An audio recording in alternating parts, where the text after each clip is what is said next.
जय माता दी। आइए सुनते हैं भादवा चौथ की यह कहानी। भादवा की चौथ को भादुड़ी चौथ या बहुला चौथ भी कहा जाता है। इस दिन चौथ माता का व्रत किया जाता है और कहानी सुनी जाती है। इसके साथ ही विनायक जी की कहानी सुनी जाती है। कुंवारी कन्याएं सुंदर, सुशील और अच्छे पति की प्राप्ति के लिए चौथ का व्रत करती हैं और स्त्रियां इस व्रत को अपने सुहाग और पति की लंबी आयु के लिए करती हैं। आज हम आपके लिए भादवा की चौथ माता की कहानी लेकर आए हैं।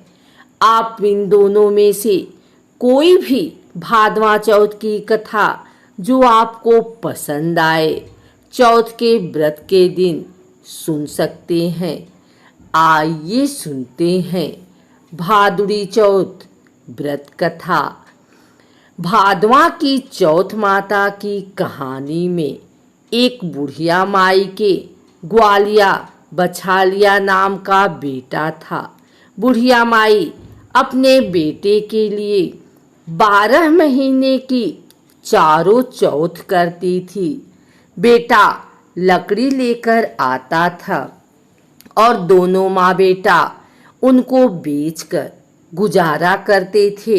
बुढ़िया माई रोजाना लकड़ी में से 2 लकड़ी रख लेती और चौथ के दिन बेटे से छुपकर बेचकर सामान लाती थी और 5 पुआ बनाती थी। एक पुआ गणेश जी महाराज को, एक चौथ माता को चढ़ाती, एक ब्राह्मण को और एक अपने बेटे को खिलाती थी और एक पुआ खुद खाती थी। एक चौथ के दिन बेटा अपनी पड़ोसन के घर गया। वह पुआ बना रही थी।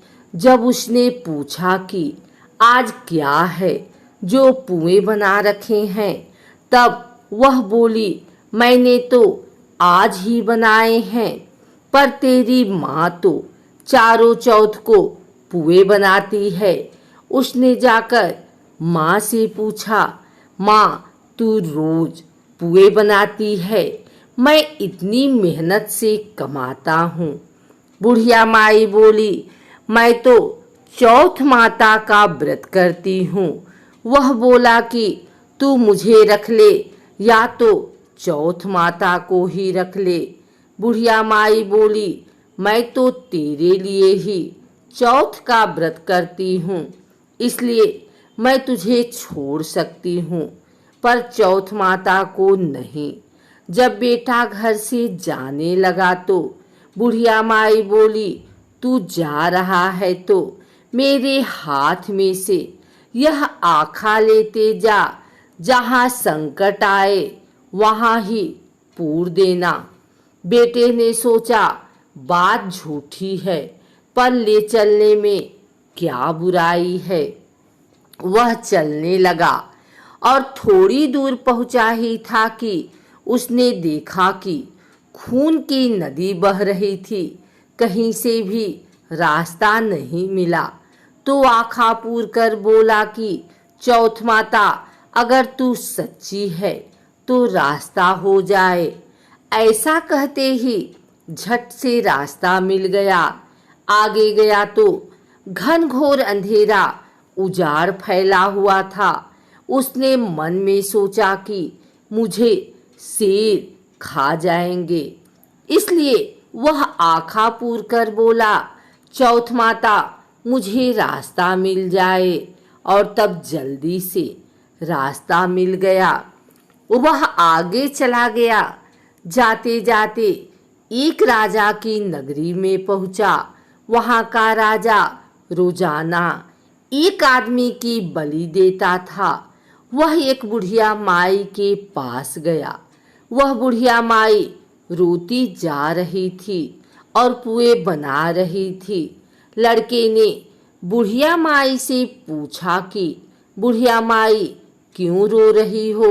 तो बुढ़िया माई ने जवाब दिया कि मेरे एक ही बेटा है जिसकी कल राजा बलि देने वाला है। मैं उसी के लिए पुए बना रही हूँ। वह बोला, बुढ़िया माई, अपने बेटे की जगह मुझे पुए खिला दे, मैं उसकी जगह बलि चढ़ने चला जाऊंगा।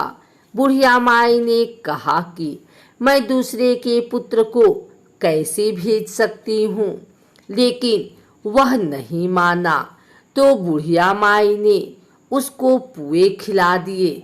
अगले दिन जब राजा का संदेश आया तो बुढ़िया माई ने सोचा कि मैं कैसे दूसरे के बेटे को बलि चढ़ने के लिए भेज सकती हूँ। मैं ऐसा नहीं कर सकती। लेकिन बाहर की आवाज़ सुनकर वह जाग गया और राजा के आदमियों के साथ चला गया। वहाँ मटके पकाने का हाव, जिसमें कुम्हार मटकों को पकाता है, बना हुआ था, जो एक मनुष्य का भोग लेने के बाद ही उसमें आव पकते थे। उन सब ने मिलकर उसको आव में चुन दिया। वह आखा पूरकर हाव में बैठ गया। एक दिन में ही आव पक गया और मिट्टी के घड़े सोने चांदी के बन गए। वहाँ एक जमादारनी झाड़ू लगा रही थी। तब झाड़ू से एक कंकड़ उछड़कर उन बर्तनों से जा टकराया। तब जमादारनी ने राजा को जाकर बताया कि आपका आँव तो पक गया है। तब राजा ने सोचा कि आँव तो 8 दिन में पकता है, आज एक दिन में ही कैसे पक गया। जब जाकर देखा तो वहाँ पर तो मिट्टी के मटके की जगह हीरे मोती और सोने चांदी के कलश हो गए। अंदर से आवाज आई कि धीरे से उतारो, अंदर आदमी है। आवाज को सुनकर राजा के आदमी डर गए कि अंदर कौन सा भूत प्रेत आ गया। फिर वह बोला कि डरो मत, मैं तो सिर्फ एक आदमी हूँ जिसको तुमने अंदर चुना था। देखा तो अंदर हरे हरे ज्वारे उग रहे थे। राजा ने पूछा कि तू अंदर जीवित कैसे बच गया। तब उसने बताया कि मेरी माँ चौथ का व्रत करती है। जब मैं घर से निकला था तो मेरी माँ ने मुझे आंखें दिए थे। मैं उन्हीं को पूर कर बैठ गया और चौथ माता के कारण बच गया। तब राजा ने कहा कि मैं तेरे को एक घोड़े पर बैठाकर सांकल बांध देता हूँ। यदि वह सांकल खुलकर मेरे में बंध जाएगी तो मैं चौथ माता को सच्ची मान लूँगा। तब वह आंखें पूर कर बैठ गया और चौथ माता से कहने लगा, हे चौथ माता, अब तुम ही मेरी लाज बचाना।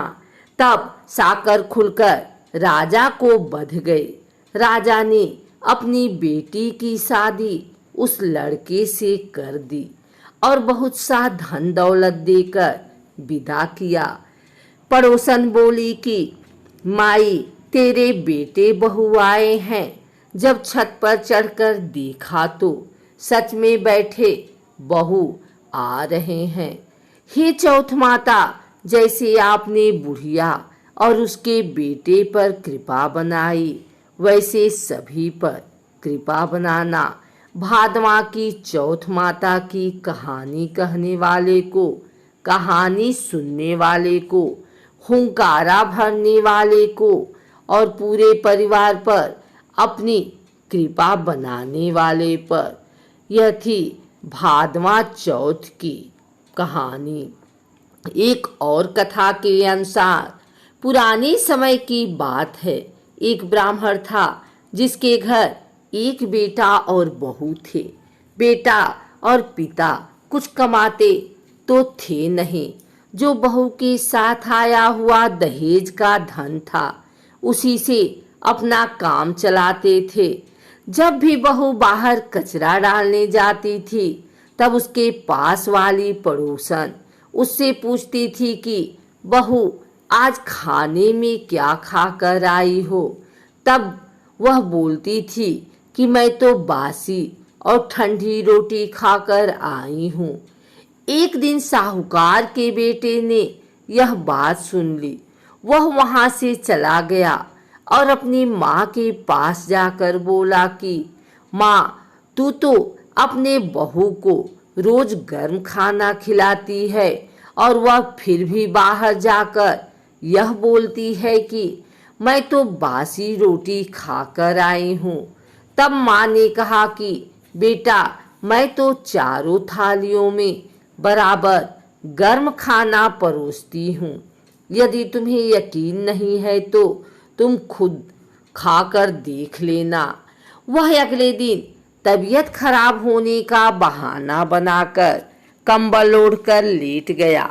तब उसको यह देखकर आश्चर्य हुआ कि बहू ने तो गरम गरम खीर और खांड का भोजन किया है, और जब बहू बाहर गई तो वह उसके पीछे पीछे जाने लगा। तब पड़ोसन के पूछने पर बहू ने वही बात दोहराई कि मैं तो बासी रोटी खाकर आई हूँ। उसका पति उससे पूछने लगा कि तू अभी अभी तो गर्मा गर्म खाना खाकर आई है और पड़ोसन से कह रही है कि मैं बासी ठंडी रोटी खाकर आई हूँ। तू झूठ क्यों बोल रही हो? तब उसकी विद्यमान पत्नी ने कहा कि यह ना तो तुम्हारे कमाए हुए पैसे की रोटी है और ना ही तुम्हारे पिताजी के कमाए हुए पैसों की रोटी है। यदि हम इसी तरह बैठे बैठे धन को खर्च करते रहे तो यह एक दिन कुएं के पानी की तरह समाप्त हो जाएगा। इसके बाद उसका पति कमाने के लिए विदेश चला गया। पीछे से उसकी पत्नी 12 महीने का चौथ का व्रत करती थी। उसको विदेश में रहते हुए 12 वर्ष व्यतीत हो गए। तब चौथ माता और विंदायक जी महाराज ने सोचा कि इसको अब घर बुलाना चाहिए। चौथ माता लड़के के सपने में जाकर बोली कि तू अब घर चला जा, तेरी पत्नी को तेरी बहुत याद आती है। वह बोला कि मैं घर कैसे चला जाऊं, मेरे यहाँ इतना बड़ा कारोबार फैला हुआ है। तब चौथ माता ने कहा कि तू सुबह एक दीपक जलाकर चौथ माता का नाम लेकर बैठ जाना। जिनके पैसे बकाया है वह पैसे दे जाएंगे और लेने वाले ले जाएंगे। लड़के ने वैसा ही किया और उसका सारा काम एक ही दिन में निपट गया। जब वह घर जा रहा था तो उसे रास्ते में एक सांप दिखाई दिया जो आग के पास जा रहा था। उसने सांप को आग से बचने के लिए सिसकार दिया।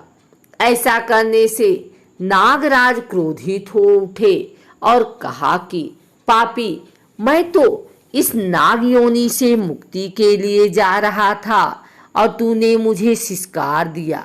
अब मैं तुझे डस लूंगा। तब वह लड़का बोला कि मैं 12 वर्ष बाद अपने घर जा रहा हूँ, आप मुझे अवश्य ही डस लीजिए, किंतु आज मुझे अपने घर वालों से मिलने दीजिए। आप कल रात को आकर मुझे डस लेना। नाग ने उसकी शर्त मान ली और वहां से चला गया। जब लड़का घर आया तो वह उदास था। उसने अपनी पत्नी के पूछने पर सारी बात बता दी। उसकी पत्नी बहुत चतुर थी। उसकी पत्नी ने एक सीढ़ी पर दूध का कटोरा रख दिया, दूसरी सीढ़ी पर बालू रेत बिछा दी, तीसरी पर फूल माला बिखेर दी, चौथी पर इत्र छिड़क दिए, 5वीं पर मिठाई रख दी, 6ठी सीढ़ी पर जौ और 7वीं पर रोटी रख दिया। रात को जब सांप आया तो सबसे पहले ठंडी ठंडी रेत में लौटकर आया, फिर दूसरी सीढ़ी पर दूध पीकर कहा कि मैं एक ब्राह्मणी के बेटे को डसता तो नहीं, लेकिन वचन दिया हुआ है इसलिए डसना पड़ेगा। फिर हुआ है, फूलमाला की सीढ़ी से होता हुआ प्रसन्नतापूर्वक इत्र की खुशबू लेता हुआ ऊपर की ओर आने लगा। सांप को ऊपर आता हुआ देखकर विनायक जी ने चौथ माता से कहा कि इस ब्राह्मणी के बेटे की रक्षा करनी होगी, क्योंकि इसकी पत्नी इसके लिए चौथ का व्रत करती है, उसका फल तो देना ही पड़ेगा।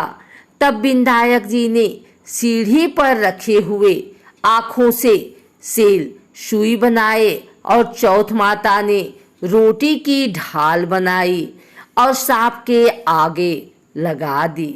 विनायक जी जौ के सेल बनाए थे, उनसे सांप की मौत हो गई। सुबह उस लड़के से मिलने गांव के लोग आने लगे, क्योंकि वह 12 वर्ष के बाद वापस घर आया था। लोगों ने उसे आवाज दी, लेकिन वह तो उदास बैठा था, इसलिए बोला नहीं।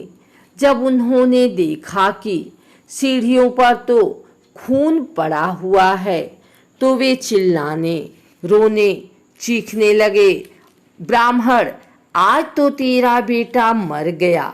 यह सब देखकर ब्राह्मणी भी जोर जोर से रोने लगी। आवाज सुनकर उसका बेटा नीचे आया और कहा कि माँ, मैं मरा नहीं हूँ, यह तो मुझे डसने आया सांप मरा है।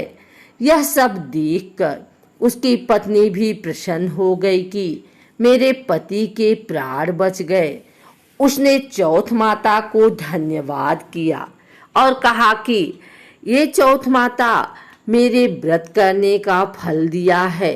चौथ माता जैसा फल ब्राह्मणी के बेटे को दिया, वैसा सभी को देना।